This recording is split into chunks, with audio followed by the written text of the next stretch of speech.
Esperando entonces, Antón.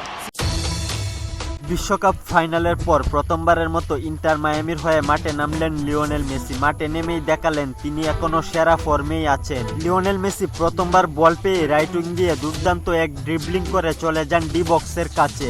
প্রথম মিনিটেই করেন অন টার্গেট শট, একটুর জন্য গোলটাও পেয়ে যাচ্ছিলেন মেসি। বিশ্বকাপ শেষে টানা 10 দিন ছুটি কাটিয়ে ট্রেনিং এ ফিরেছিলেন লিওনেল মেসি। 2 দিন ট্রেনিং এর পর আজ MLS এ ইন্টার মায়ামি বনাম কলম্বাস ম্যাচে 55তম মিনিটে বদলি হিসেবে মাঠে নামেন মেসি। লিওনেল মেসির মাঠে নামার সময় ইন্টার মায়ামির সমর্থকদের উল্লাস দেখেই বোঝা যাচ্ছিল লিওনেল মেসির জন্য কতটা অপেক্ষায় ছিল তারা।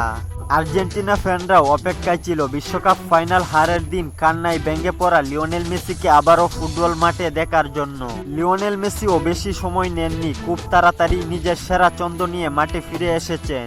আজকের ম্যাচে বদলি হিসেবে মাঠে নামলেও 6 আগস্ট লিগস কাপে সান লুইসের বিপক্ষের ম্যাচ থেকে শুরু থেকেই খেলবেন তিনি। MLS লিগে কলম্বাসের বিপক্ষে আজকের ম্যাচে ইন্টার মায়ামি অবশ্য জয় পায়নি। লুইস সুয়ারেজের দারুণ গোল ও 1 অ্যাসিস্টে 2-1 ব্যবধানে এগিয়ে থাকলেও শেষ পর্যন্ত ব্রাজিলিয়ান মিডফিল্ডার ক্যাসিমিরোর আত্মঘাতী গোল এবং বাজে গোলকিপিংয়ে 2-2 গোলে ড্র করেছে ইন্টার মায়ামি। লিওনেল মেসি নিজের ফেরার দিনে ইন্টার মায়ামিকে জয় উপহার দেওয়ার চেষ্টা করেছেন।